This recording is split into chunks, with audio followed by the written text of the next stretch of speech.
17 août 2006, le complexe pénitentiaire de Sainte-Anne-des-Plaines va bientôt perdre un de ses plus célèbres détenus.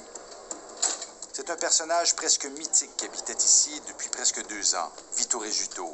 Pendant 25 ans, il a été le chef incontesté de la mafia au Canada.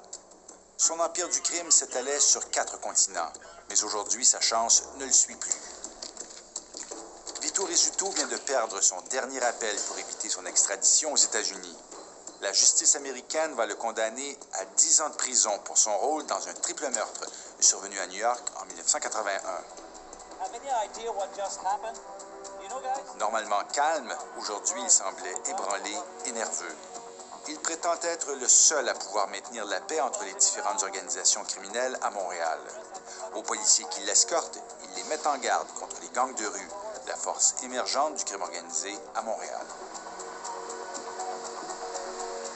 Un jet du FBI attend Rizzuto à l'aéroport Montréal-Trudeau. En voyant l'avion, Rizzuto réalise que cette fois-ci, il n'échappera pas à la justice. Ces photos sont les dernières de Vito Rizzuto au Canada, mais depuis, on en a beaucoup appris sur l'étendue de son empire. Une pieuvre alimentée par le crime, mais qui étend ses tentacules dans de nombreuses entreprises légitimes.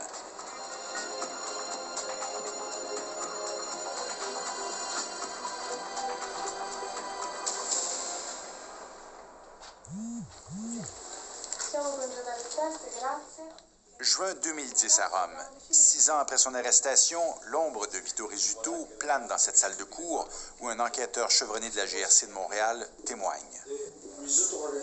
L'organisation des Rizzuto était une organisation très structurée. Le sergent Laurie McDougall suit à la trace la mafia canadienne depuis des années. On le voit ici dans le procès de Beniamino Zappia, accusé par la justice italienne d'avoir tenté de blanchir 600 millions de dollars à travers plusieurs pays pour le compte du clan des Rizzuto. En 2003, quand on a commencé notre enquête, on a observé une personne qui arrivait de l'Italie. Cette personne est Beniamino Zappia. Le sergent McDougall l'a suivi à au moins 6 reprises à Montréal, notamment au quartier général du clan Rizzuto, le club social Constanza, où la police avait caché des micros et des caméras. Oui, c'est le monsieur assis en arrière à la droite. Il m'a vu dans le corridor ce matin. Quelqu'un m'a identifié pour lui. Ah, il m'a vu de nombreuses fois, mais il ne l'a pas réalisé. Je l'ai souvent suivi au Canada. À Rome, le sergent McDougall racontera pendant des heures comment l'organisation Rizzuto est devenue puissante. Tout le monde avait peur des Rizzuto. Tu ne défiais pas l'organisation Rizzuto. Ils étaient trop puissants. La plupart des grosses importations de cocaïne et de hashish des années 80 et 90 étaient destinées à la mafia montréalaise. André Cédillo a suivi le crime organisé à Montréal pendant 20 ans pour le quotidien La Presse. Il vient tout juste de publier un livre sur la mafia montréalaise. Les Rizzuto, ils ont importé le système mafieux italien ici, presque à l'état pur. Ça veut dire quoi? C'est-à-dire qu'eux autres, c'est les liens du sang qui les unit pour éviter la délation. Eux autres, la fameuse loi de l'Omerta puis les liens familiaux, c'est très important.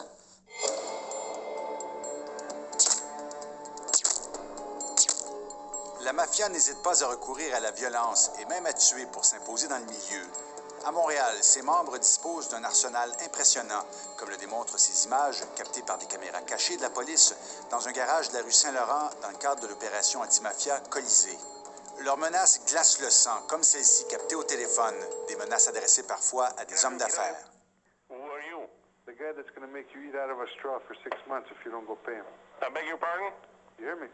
I know you have me on tape. Don't worry about it. Just go pay the bill, okay? And I'm not going to come and tell you again. Next time I break your head. Okay? You fucking clown. Don't laugh at me. Aux menaces s'ajoutent les enlèvements comme celui survenu au soir de l'Halloween 2005 d'un proche du clan Rizzuto, Nicolas Varachelli, aux mains d'un groupe rival.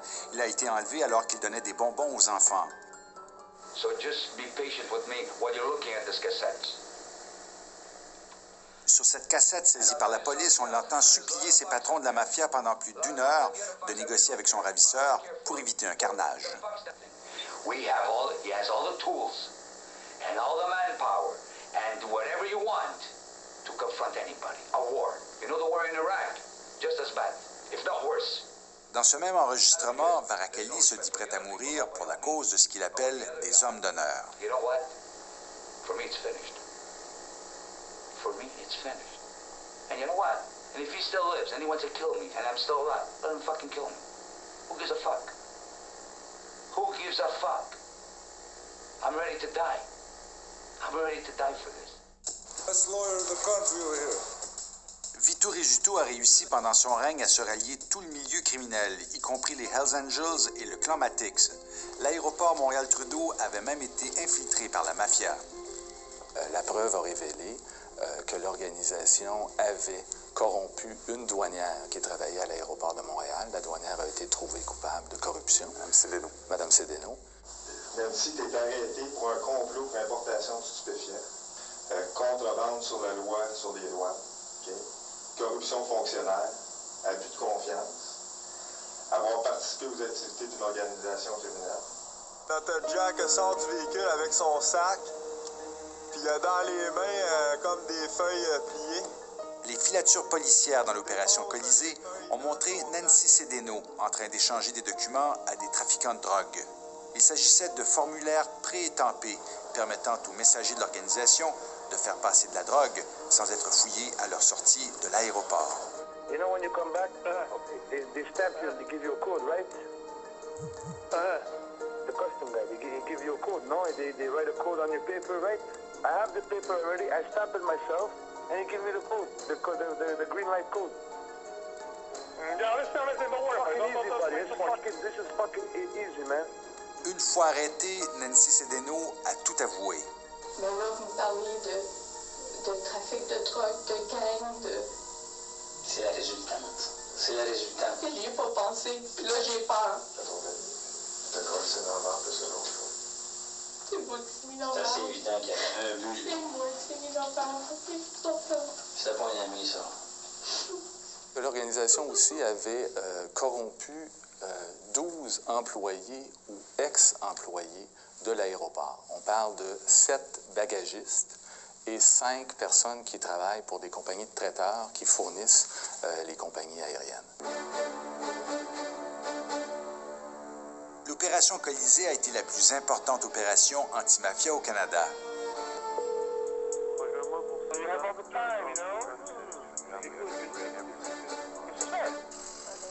Grâce aux 1,2 million de conversations téléphoniques que la GRC a enregistrées, les policiers ont constaté que le clan Rizzuto dirigeait une vraie multinationale du crime qui allait bien au-delà du trafic de drogue. En fait, l'organisation criminelle telle que l'opération Colisée l'a révélé fonctionne un peu comme une entreprise légitime, dans le sens où on a au sommet un espèce de conseil d'administration. Le rôle, essentiellement, c'est de régler des conflits qui peuvent surgir au sein même de l'organisation ou avec d'autres organisations. Ils ne se salissent jamais les mains comme tel. Très, très rarement. Écoutez, à un moment donné, on parlait que juste Vito valait 400 millions. Ça, c'est juste Vito. On ne sait pas pour le père, on ne sait pas pour Paolo Randa, Rocco Solicito, Francesco Arcadi, tous ces gens-là.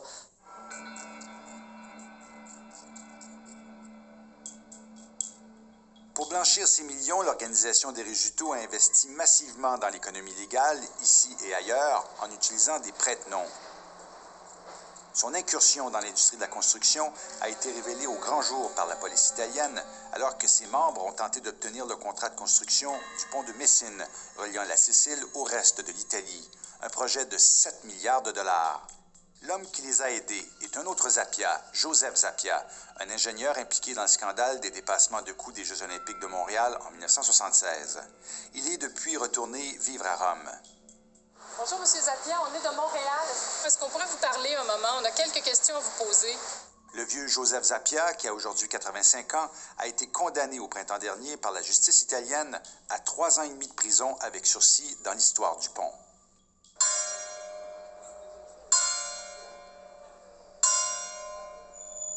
L'influence du clan Rizzuto s'étendait jusque dans leur village d'origine, en Sicile, Cattolica Ericlea, où ils contrôlaient par l'entremise d'associés les travaux publics municipaux.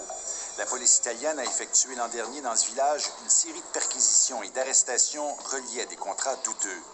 Mais il n'y a pas que la Sicile. Au Québec aussi, la mafia était très active dans l'industrie de la construction, comme le déclarait à Rome le sergent McDougall. Le club social était le quartier général des hauts gradés de l'organisation Risotto. Tout le monde venait s'ils avaient un message ou ils apportaient de l'argent pour la famille.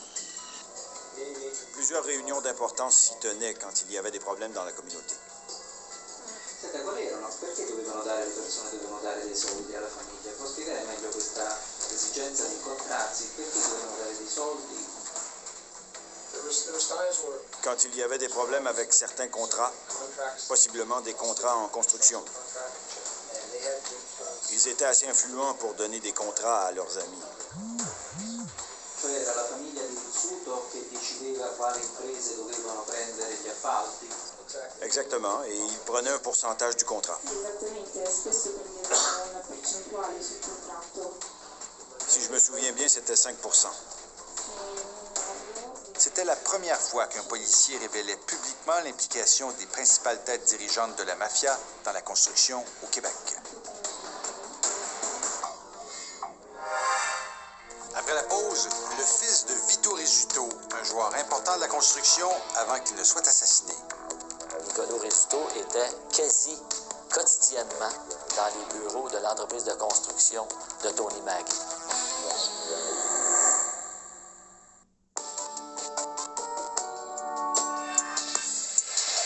Ici au Québec, on commence à peine à s'intéresser aux liens entre le monde interlope et l'industrie de la construction. Or, nous avons appris que la police était à réinvestiguer la preuve recueillie dans le cadre de l'opération Colisée à la recherche de ces liens. Une piste que nous avons, nous aussi, suivie. Septembre 2005, on inaugure les pavillons de la faculté de pharmacie de l'Université de Montréal, les pavillons Jean et Marcel Coutu. Plusieurs compagnies ont participé à leur construction. Parmi celles-ci, la compagnie Lindo de Québec. Lors de la soumission, son président avait reçu un appel mystérieux d'un de ses compétiteurs. Il me dit bon, regarde, c'est une job pour moi, ça. Faudrait que tu te tasses, c'est à mon tour. C'est moi qui vais la faire. Fait que je dis ben non. Je dis c'est une soumission, là. Je dis regarde, moi, je marche pas, je fais pas ça, là. Martin Carrier est catégorique. Cet appel provient du président de BT Céramique, Frank Bruno, un homme qui fait face actuellement à des accusations criminelles pour avoir produit pour près de 5 millions de dollars de fausses factures. Frank Bruno, à qui nous avons parlé au téléphone, nie formellement avoir fait pression sur M. Carrier pour qu'il se retire de l'appel d'offres. Chose certaine, quelques semaines plus tard, après avoir obtenu le contrat en janvier 2005, M. Carrier reçoit un autre appel, cette fois-ci anonyme, d'un individu qui lui fait des menaces. Oui. Oui, M. Carrier. Oui, oui. Vous avez fait des travaux en céramique à Montréal? Oui. Oui. On aimerait ça, tu viens plus ici faire des travaux. Vous êtes qui? C'est correct qui je suis. OK? Parce que la prochaine fois, tu ne passeras pas du site. OK? Non, mais monsieur, qui parle, là? C'était averti, c'est fini, OK? Merci, bonjour. Sur le coup, j'ai eu peur. Oh, oui. Pour la première fois, M. Carrier accepte de parler publiquement de cette menace. Je suis certain que c'est pas le seul à qui c'est arrivé. Moi, j'ai porté plainte, mais c'est sûr que c'est dangereux. Il ne faut pas se cacher, là. Si personne ne parle, il ne se passera jamais rien. Ça prend quelqu'un qui dénonce. Si les gens laissent aller et ils se tassent, ben, il ne se passera rien, c'est certain. L'homme à l'origine de la menace contre M. Carrier est un membre influent du clan Rizzuto, un dur de dur, Francesco Del Balso. Il purge actuellement une peine de 15 ans de prison pour une série de crimes, notamment trafic de drogue et gangstérisme. M. Del Balso se situe juste en deçà du conseil d'administration de l'organisation. Donc, ce n'est pas lui qui prend les décisions ultimes, mais il a quand même un pouvoir décisionnel très grand. Radio-Canada a retracé un autre entrepreneur qui dit avoir reçu des menaces de Del Balso lors de l'attribution de contrats dans 2 des 3 stations de métro de Laval inaugurées en 2007. Cet entrepreneur refuse d'être identifié, craignant pour sa sécurité. D'autres entrepreneurs déclarent avoir été intimidés par des membres du clan Rizzuto. C'est le cas de Paul Sauvé, dont les déclarations ont défrayé la manchette ces derniers mois concernant les contrats de réfection de l'Hôtel de Ville de Montréal et du Parlement d'Ottawa. Nous, on a une déclaration d'un spécialiste de la GRC qui dit que les Régutaux touchaient 5 % de gros contrats de construction. Oui. Est-ce que c'est vrai? Tout à fait. 5 % Oui, des chiffres dans cet ordre-là, entre 3 et 5, je vous dirais. Est-ce que vous l'avez vécu, ce 5 %? On se l'est fait, oui, on nous a demandé de payer ces argents-là. Qui vous a demandé de payer ces argents-là? Le fils. Le fils? Le fils de M. Rizzuto. Nick Rizzuto Jr. est le fils de Vito Rizzuto. Selon des sources policières, il tentait de succéder à son père, emprisonné aux États-Unis, avant d'être froidement abattu en décembre dernier dans le quartier Notre-Dame-de-Grâce. Paul Sauvé l'a rencontré à 2 reprises en 2008. Il nous dit que il faut payer pour avoir la paix. Il faut donner ce fameux 500 000 $-là, que c'est 5 %, que c'est comme ça que ça fonctionne. Une des 2 rencontres avec Nick Rizzuto Jr. a eu lieu au bureau d'un entrepreneur de l'Est de Montréal. Nous lui avons parlé au téléphone, mais il ne veut pas être nommé.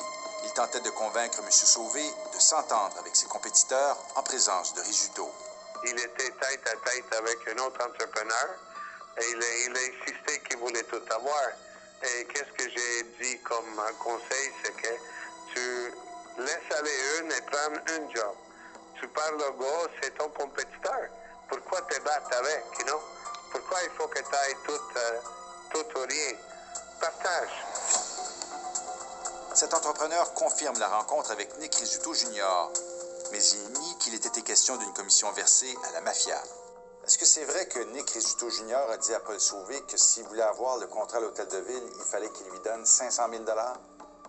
Je ne peux pas te dire rien de ça parce qu'il faudrait que tu demandes ça à Nick Rizzuto. Okay. Mais vous l'avez pas entendu? Non, pas du tout. Que 5 % dans la mafia, dans la construction, vous avez jamais entendu ça? Non. Okay. Est-ce que vous avez payé? Non, pas du tout.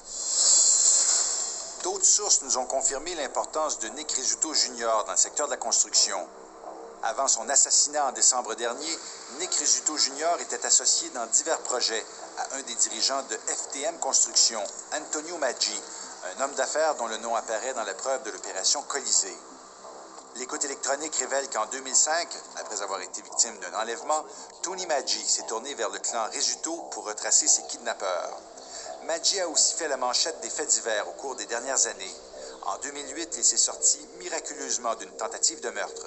Il fait face actuellement à une accusation de possession d'armes. Nicolas Rizzuto était quasi quotidiennement dans les bureaux de l'entreprise de construction de Tony Maggi. Il n'y avait pas que Nick Rizzuto Jr. Une autre figure dirigeante de la mafia montréalaise, Paolo Renda, était propriétaire de Renda Construction. C'est lui qui a été enlevé en mai dernier dans le nord de la ville et qu'on n'a jamais retrouvé.